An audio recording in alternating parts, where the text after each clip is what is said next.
Hey everyone, today we have a very special guest. Today we have Caitlin Day Waters joining us. Hi, everyone. Miss Waters, tell us all a little bit about who you are and what you do. Hi, yes, I'm Caitlin Day Waters, born and raised in Tucson, Arizona. I went to U of A for undergrad, which is why I love the memorabilia in your classroom. I love that banner. And then I went to Arizona State University for law school. So that's up in Phoenix. I'm an attorney. I've been an attorney for 2 years now. Law school, for those that don't know, is a 3-year program. So after I did my 4 years at U of A, I then went to law school up in Phoenix. And now I'm a prosecutor here in Pima County. And a prosecutor is just another name for an attorney. You have all different types of attorneys. So if there's anything that you guys are interested in, there are attorneys that fit that job, which is something to keep in mind. A prosecutor works with the state of Arizona. So I work for the government and I basically prosecute people that commit crimes. So if I have a specific area, people that steal from gas stations like Circle K's, or even we had someone who was stealing from Redbox, all those little DVDs that you can get that are outside of Walgreens. I prosecuted someone who was doing that. And I prosecute people who abuse animals as well. So not just dogs, but I've prosecuted people who were neglecting to feed their horses or their cattle, all sorts of people. And I've been doing this, like I said, for just 2 years. I've come from a long line of attorneys. Unfortunately, my family has way too many attorneys. My dad is a judge here in town, and my aunt's an attorney. She does civil work. So that means people who basically feel that they maybe were in a car accident or anything with them working, employment, totally complicated. My job is way more interesting.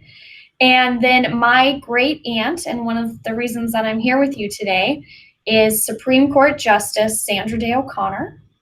And I'm so excited because it's Sandra's Day, right, Ryan? Absolutely. So tell us all a little bit more about who Sandra Day O'Connor is and what is a justice? I don't even know what a justice is. Can you enlighten me, please?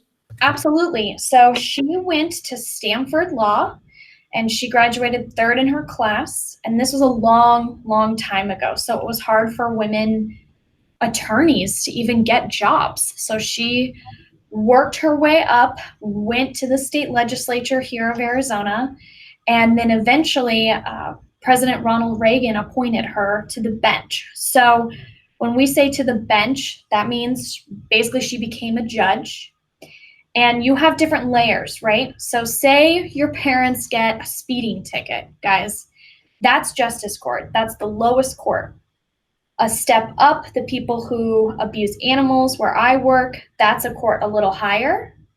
Then you go even higher, and that's a court where if there's a disagreement about something, it's called the Court of Appeals.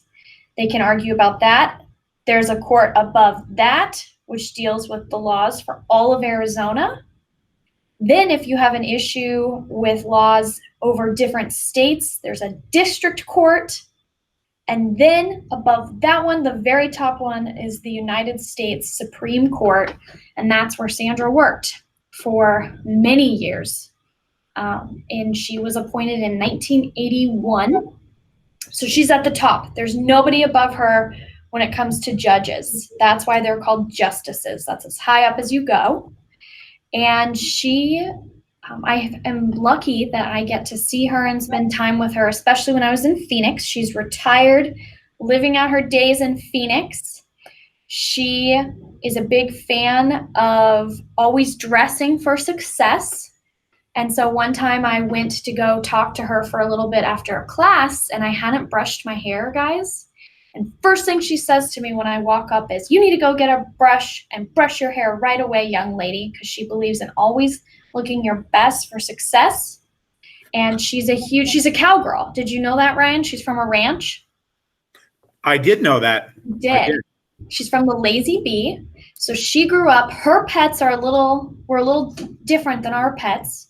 She had a pet bobcat, she had a pet javelina, and she had a pet falcon that would come by at night and they'd throw scraps at it and it would get the scraps and take it away. And the bobcat would actually sleep out on the back porch sometimes. She grew up a little different than us. So thank you very much. Backtracking a little bit to the Supreme Court. Yeah. In the general sense, what type of responsibilities does that court, since it's the highest one in this entire country, what does the Supreme Court do? Well, a big part of their job is reading the Constitution of the United States and basically interpreting what the words mean, what the intent of the writers meant by that, of our founding fathers. What did they mean when they enacted these laws? And it's a lot of research. It's a lot of reading. So if anybody likes to read, Sandra would read well into the night when she was working. And at the court, the actual building in Washington, D.C., it's on the very top of the hill up there. They would hear oral arguments. So lawyers like myself would go and argue why they think the court should rule one way or the other, why they should decide in their favor. Then Sandra and her co-workers, the other justices, would take it under advisement or back to their office and read and study and argue. And there's a special room in the court that when you go into it, it has a huge long wooden table. And it was known that when all the justices were in there to talk about a decision, about what they were going to decide, nobody could go in that room, no matter who you were. You didn't bring a phone in there with you. It was very private. And that's where they could really discuss why they feel that whatever law they're deciding that's going to impact every single one of us here in America, why it should be what it is. Thank you very much. So backtracking a little bit to the Constitution, I heard you throw that word out there. And you also talked about how these justices on the Supreme Court are interpreting or figuring out what our founding fathers said. So in simple terms, like if I didn't understand it at all, what is the Constitution and why are they interpreting it? Yeah, absolutely. The Constitution, it's just a list of rules, really. It's a list of what rules American citizens need to follow and what rights or what privileges or things that we get to enjoy.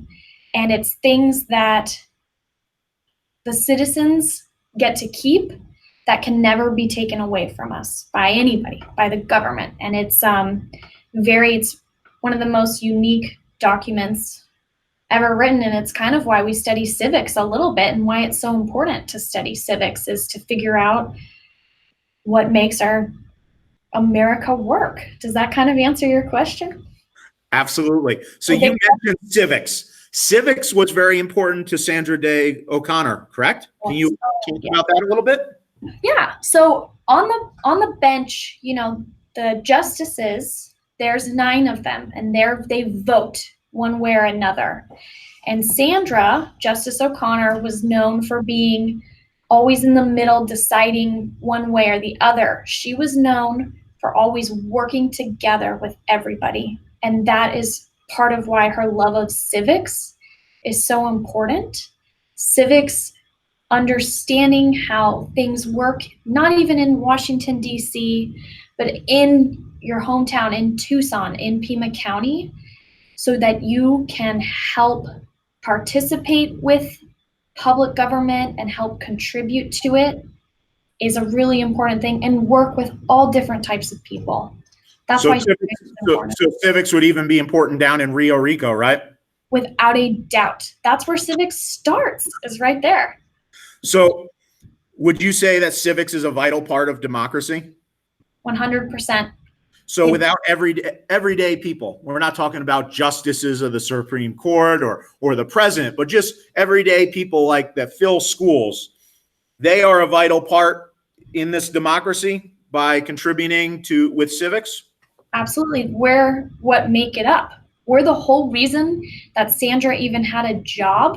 Justice O'Connor had a job was because there are American citizens like us every single day who get involved in, it can be in your government, in school, whatever it is, any class thing, getting involved, participating, learning why things work the way that they do, why people believe what they believe, all about civics.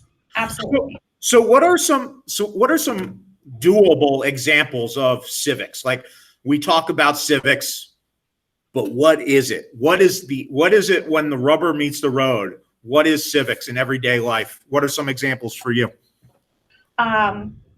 This is where I'm going to show my age, guys. But in my home, I have what's called a homeowners association. It's basically where I'm involved with working with my community to make sure that everyone is happy with what types of plants we have put. Are we watering things appropriately? Is the pool nice and clean? And I'm on the board, so I'm involved in working with all my neighbors and going to meetings. When I was in 8th grade, I ran for my student council. When I was in high school, I got involved by being on my theater board and by being involved with some sports, with drama, like I said, and student council. That's a great option and a way to get started and get involved.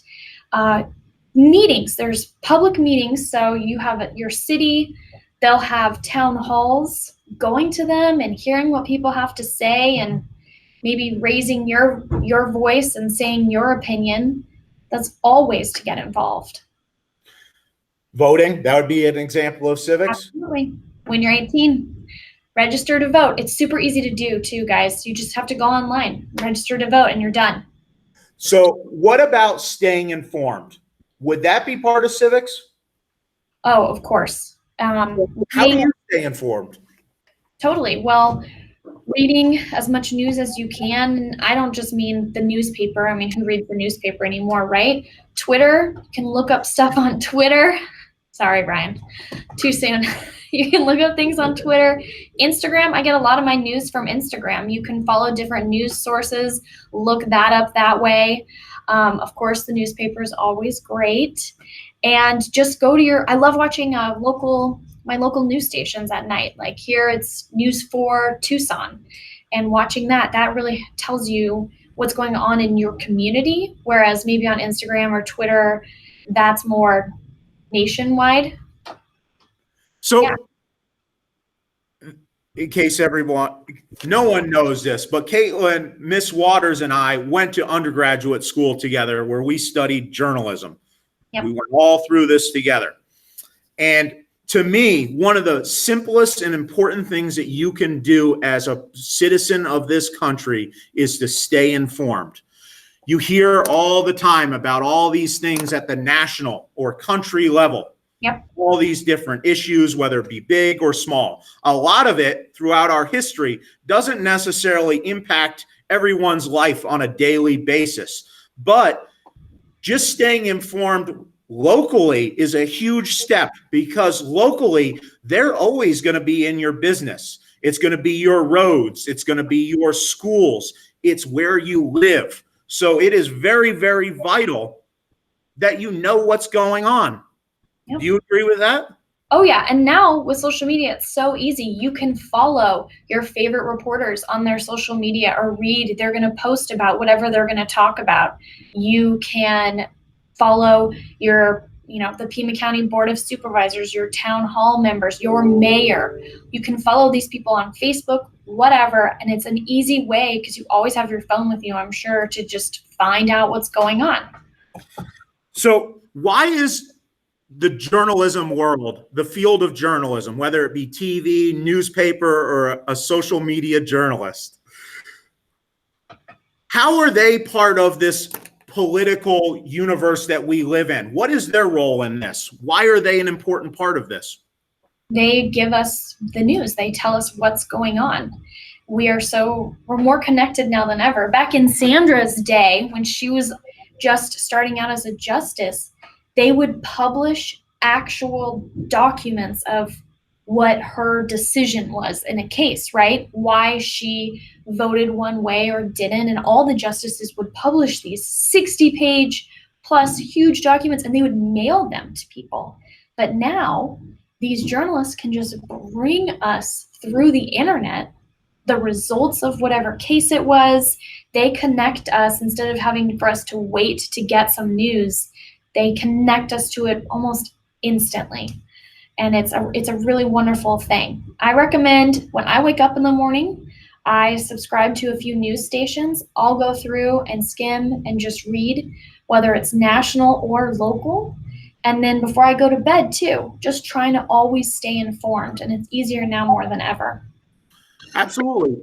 That's really great. Part of the news is to help keep politicians, whether it be at the national or all the way down to the town or city level. It helps keep them accountable. Do you think that's true? Oh, for sure. Can you explain that a little bit? Yeah. You know, if you have one person saying that they're going to okay, on my board, right? We had someone say that he was going to bring all these plants to our neighborhood. But then when he was elected onto the board, he has yet to do that for anyone. And my neighbors were really frustrated. That's a really low level example, but reporters are able to say, hey, Mr. Tom never planted any of these plants like he promised you guys. This is what he's done. And it's able to make sure that politicians, people running for office, people being involved are doing what they say they're going to do, which is really great. And maybe if they are doing great things, you want to know about it. You want to know all the great things that they're doing and say, yes, this is why I got involved with this person. This is why I'm going to vote for this person. Because as soon as you guys are all 18, you're all going to register to vote because it's so important to be involved. And it feels good when they're doing exactly what they promised you they'd do. Absolutely. So journalists, they don't work for the government, they don't work for the politicians, and they don't necessarily work for, the readers or viewers either. They are independent of this whole system. And to me, that is part of keeping everyone accountable, right? Yep, absolutely. Yep. So just by reading the news, whether it be local, state, national, that's just doing something easy like that is participating in civics. That's exactly how it starts. That's how you get involved. That's how you see what issues matter to you, and then ways that you can get involved and work towards helping, if it's helping someone or no matter what it is. Yeah. Absolutely. Because if you don't know what the issues are, if you don't know what's going on in your community, in your state, in your country, how can you, in a meaningful way, contribute to the society that we live in? I don't think that would be really hard. I don't know that you can, Ryan. Exactly. Thank you very much. All right, guys. Now you are going to transition to the Google Doc, and you are going to do that activity. It is a graded assignment, guys. You need to get it in, follow the directions, and remember, you can always email me if you have any questions. Thank you very much.